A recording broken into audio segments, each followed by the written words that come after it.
Hola a todos, espero que estén bien. I hope you're all doing well and I hope you enjoyed your Easter break. We're going to continue today con el capítulo 5A. Pero primero, I want to talk about the auditory activity. I want to congratulate everybody that did really well. Most of you did amazing. So that was great.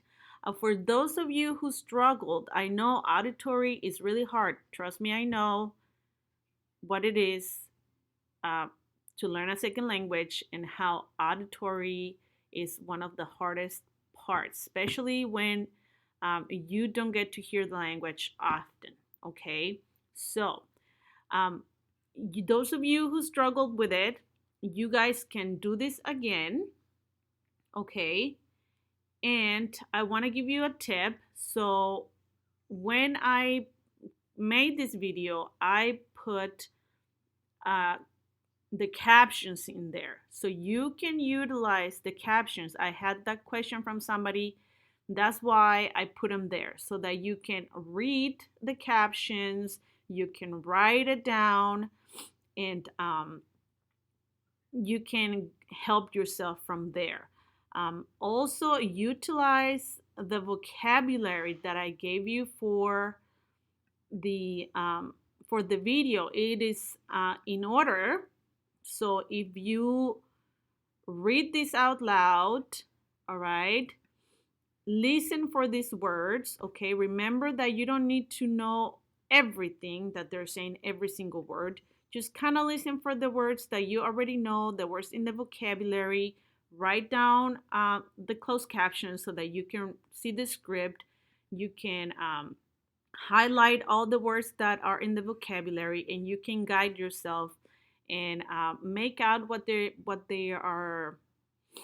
saying, the meaning of it. Trust me, you do not have to know every single word that is being said in the video for you to understand the meaning and what's happening. Okay, I know that because I went through that. Okay, I can't tell you how many times I was at an event and I wasn't very sure what they were saying at school, but by looking at people, by looking at pictures, I knew um, the gist of what was going to happen and what I should probably be doing. Okay, so do that, and you can go ahead and redo the exercise. Just let me know. Send me an email asking me to please reopen the quiz for you. Okay. We experienced some issues last time. So if it doesn't work, you can write down the answers in a piece of paper. I will send you the questions according to what quiz you got, and you can answer them and then send them back to me. Okay, but this listening part is very important. Remember that even though you're uh, we are missing a lot of stuff and we're going really slow because of the quarantine, that doesn't mean you're not gonna get tested. Okay, you are getting tested on what you have learned.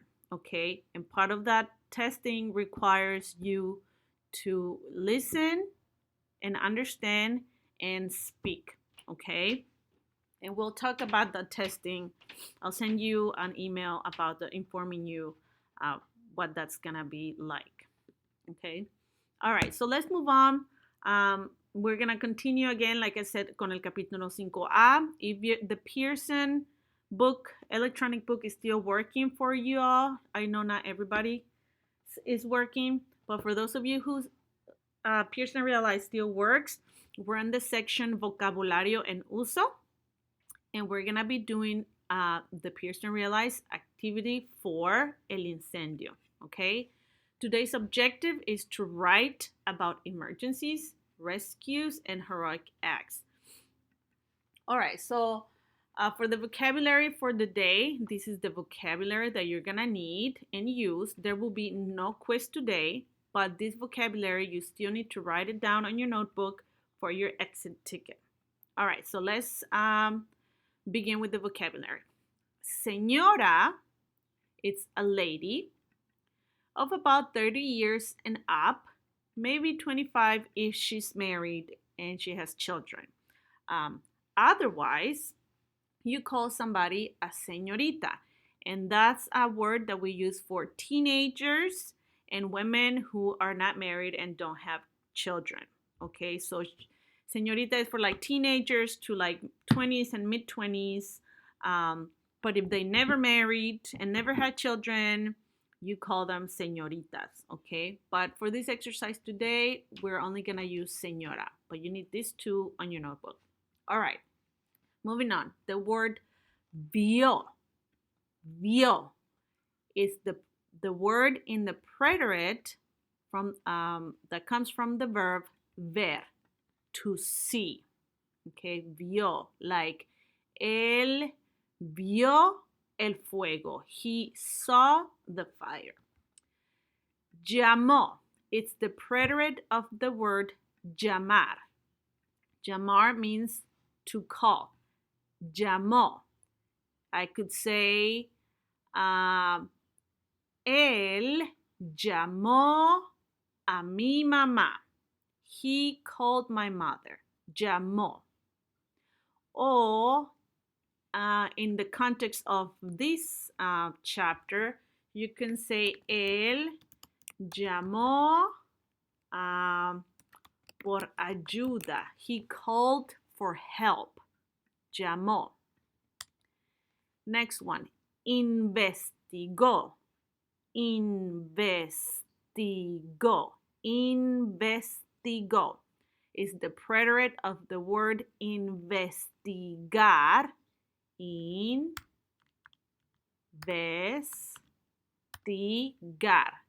which means to investigate. Investigó. In this context, we would say something like, el policía investigó la causa del incendio. The police investigated the cause of the fire. Investigó. Con acento en la O. Don't forget your accents, okay? Next word, causa. Causa. Cause.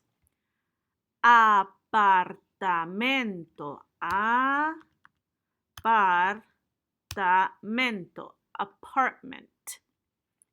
Incendio. A fire.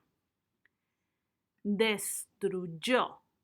Destruyó is the preterite of the word destruir, which means to destroy. Llevó. Llevó is the preterite of the word llevar, which means to take. For instance, él llevó comida a su hija. He took food to his daughter. In the context of this chapter would be el paramédico llevó a un herido al hospital. The paramedic took a wounded to the hospital. Okay, llevó. All right. The word estaba, we know that estaba, estaba, it comes from the, it's the to be verb, but in Spanish we have ser y estar, right? But estaba is for temporary states of being and location, okay?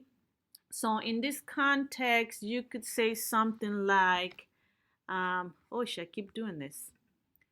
El herido, no, el hombre estaba herido. The man was wounded. You can say something like, el hombre estaba, what can I say? El hombre estaba, El hombre estaba en la ambulancia. The man was in the ambulance. Or you can say something like el hombre estaba ayudando. The man was helping. Okay, so remember, estaba is for something that somebody was doing, where somebody was at, and also how somebody was feeling temporarily, right? Like el hombre estaba triste. The man was sad. We're not using the ser form of to be. Okay, estaba, the preterite of estar. Next word, rescató. Rescató is the preterite of the word rescatar, which is an English cognate, and it means